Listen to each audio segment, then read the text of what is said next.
राधे राधे दोस्तों, स्वागत है आपका हमारे YouTube चैनल निशा भक्ति सागर में। आज की इस वीडियो में हम सुनेंगे गंगा जी की महिमा और उनकी उत्पत्ति कैसे हुई, इसका विस्तार पूर्वक वर्णन। आइए सुनते हैं। सुखदेव जी ने कहा, हे परीक्षित, गंगा जी की उत्पत्ति विस्तार पूर्वक कहता हूँ, सुनो।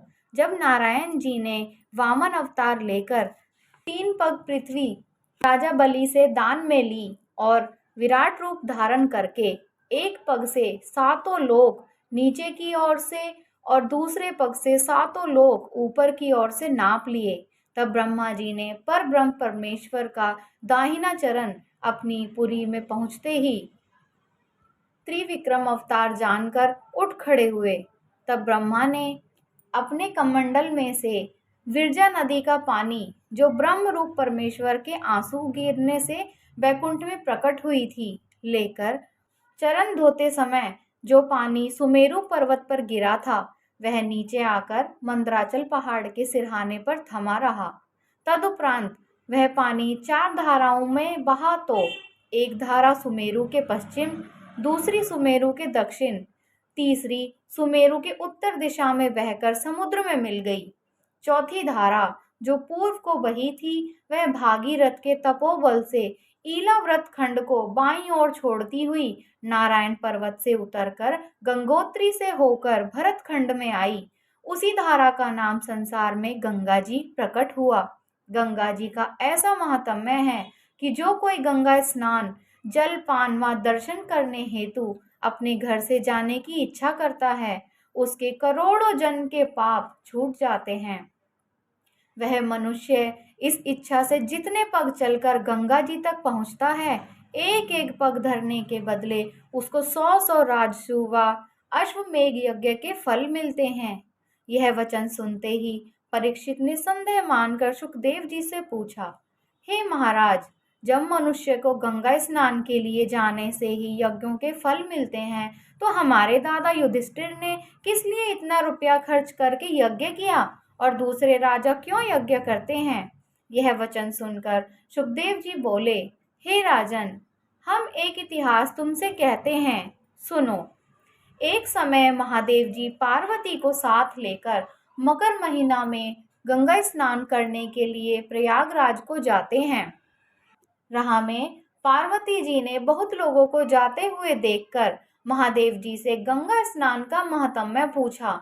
शिव जी ने कहा, हे पार्वती, जो कोई अपने से गंगा नहाने चले, उसको एक एक पग चलने में 100 अश्वमेघ यज्ञ का फल मिलता है और करोड़ों जन्म के पाप छूट जाने से वह देवता के समान हो जाता है। यह वचन सुनने व यात्रियों को देखने से पार्वती जी ने यह संदेह किया कि लाखों नीच जाति के मनुष्य गंगा जी में नहाकर चले जाते हैं, पर इन लोगों की गंगा स्नान करने से अभी तक कुरूपता भी नहीं गई। देवता का तनु किस तरह पाएंगे? महादेव जी जैसा कहते हैं, इतने यात्रियों को वैसा फल किस तरह मिलेगा? ऐसी शंका करके पार्वती फिर विनय पूर्वक बोली, हे महाराज, आपने गंगा जी का महात्म्य इस तरह वर्णन किया, परंतु इन यात्रा करने वालों का रूप देखने से मुझे इस बात की प्रीति नहीं होती। महादेव जी बोले, इसका भेद हम तुमसे क्या कहें, चलो आंख से देख लो। यह कहकर जब शिव जी गंगा के निकट पहुंचे, तो वहां कोढ़ी रूप बनकर बैठ गए और पार्वती से बोले, तुम दिव्य रूप अति सुंदरी होकर मेरे शरीर की मक्खी उड़ाओ। स्नान करने वाला जो कोई तुमसे पूछे, तो उससे यह कहना कि मेरा पति कोढ़ी हो गया है। सो एक पंडित ने कर्म विपाक की पोथी देखकर बतलाया कि जिस किसी ने 100 अश्वमेघ यज्ञ किए हों, वह इनको अपने हाथ से छू दे तो इनका कोढ़ छूट जाएगा। यहाँ लाखों मनुष्य नहाने आए हैं, इसलिए मैं इनको यहाँ लाई हूँ कि जिसने 100 अश्वमेघ यज्ञ किए हों, वह इनको स्पर्श कर दे तो इनका यह तन अच्छा हो जाए। जब पार्वती देव कन्या के समान बनकर मक्खी उड़ाने और यही बात कहने लगी, तब बहुत से यात्री उनका रूप देखते ही मोहित होकर उनके चारों ओर खड़े हो गए। उनमें कोई पार्वती को अपने साथ चलने के लिए कहता, कोई उनसे हंसी ठट्टा करता। कितनों ने अनेक तरह के डर व लोभ उन्हें दिखाए। ज्ञानी लोगों ने कहा कि इस स्त्री को धन्य है कि जो इस दशा में भी अपने पति की सेवा नहीं छोड़ती। जो स्त्री अपने स्वामी को काना, कुबड़ा, कोढ़ी, लंगड़ा, अंधा, दरिद्र, कुरूप कैसा ही हो परमेश्वर के समान जानकर आनंद पूर्वक उसकी सेवा करे और पर पुरुष को कुभाव से ना देखे, उसे पतिव्रता कहना चाहिए। उसी समय एक कंगाल दुर्बल ब्राह्मण उनको देखते ही निकट आकर दंडवत करके पार्वती जी से बोला, हे माता, तुम किस इच्छा से यहाँ भीड़ में बैठी हो?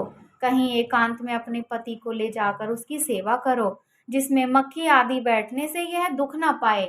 यह वचन सुनकर पार्वती बोली, मेरे पति के कर्म विपाक में ऐसा लिखा है कि जिसने 100 अश्वमेघ यज्ञ किए हों वह इनको छू दे तो इनके शरीर का कोढ़ दूर हो जाएगा। इसी इच्छा से इन्हें मैं यहाँ लेकर बैठी हूँ कि इस पर्व में लाखों मनुष्य आएंगे। किसी ने तो अश्वमेघ यज्ञ किए होंगे जिसके छूने से हमारे स्वामी का रोग छूट जाएगा। यह बात सुनकर वह ब्राह्मण बोला, यह कौन सी बड़ी बात है? तुम 100 अश्वमेघ यज्ञ की बात कहती हो? मैंने लाखों अश्वमेघ यज्ञ किए हैं जिनकी गिनती तुम नहीं कर सकती। यह वचन सुनते ही पार्वती जी विनय पूर्वक बोली, आप दया करके इनको छू दीजिए। जैसे ही ब्राह्मण ने शिव जी के अंग में अपना हाथ लगाया वैसे ही महादेव जी दिव्य रूप अश्विनी कुमार के समान हो गए।